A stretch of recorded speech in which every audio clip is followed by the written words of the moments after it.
Это случилось в пригороде Сиэтла, штат Вашингтон, в тихом районе, где дома окружены соснами, а улицы по вечерам пустынны.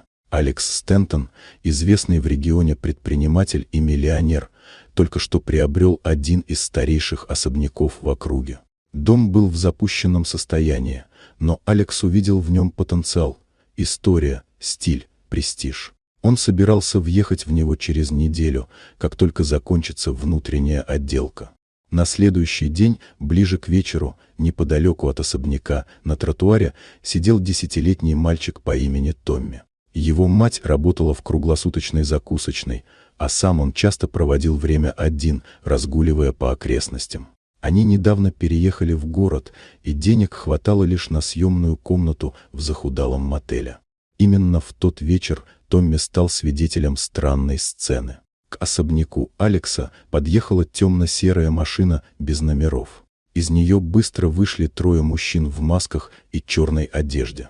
Они пробрались в дом через заднюю дверь и через 5 минут вернулись к машине и уехали.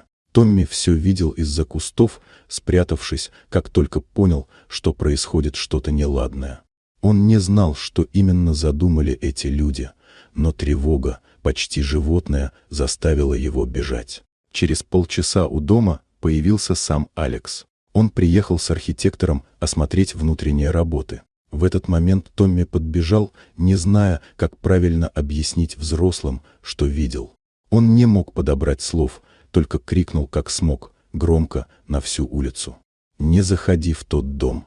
Алекс остановился, недоумевая. И все же что-то в выражении лица мальчика, в панике и отчаянии в его голосе, заставило его замереть. Он позвонил в полицию и сообщил о случившемся, не заходя в здание.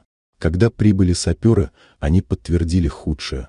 В подвале особняка было установлено взрывное устройство с таймером, рассчитанным на срабатывание в момент, когда Алекс должен был находиться внутри. Все было продумано, сигнализация была отключена, таймер запущен, и если бы не мальчик, трагедия была бы неизбежна.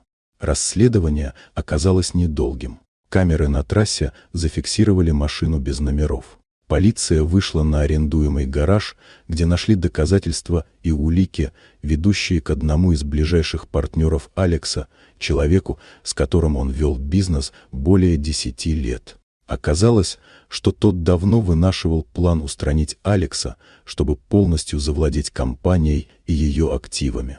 Преступники были арестованы. Судебный процесс прошел быстро, улики были неопровержимы. Все участники заговора получили реальные сроки. Алекс не мог забыть, что его спас обычный мальчик с улицы. Он нашел Томми и его мать, выслушал их историю. Вскоре он купил для них уютный дом на той же улице, где жил сам, обеспечил Томми доступ к хорошему образованию и пообещал помогать его семье столько, сколько потребуется. Иногда самые обычные люди становятся героями. Томми не знал об этом, когда кричал, чтобы остановить взрослого от гибели.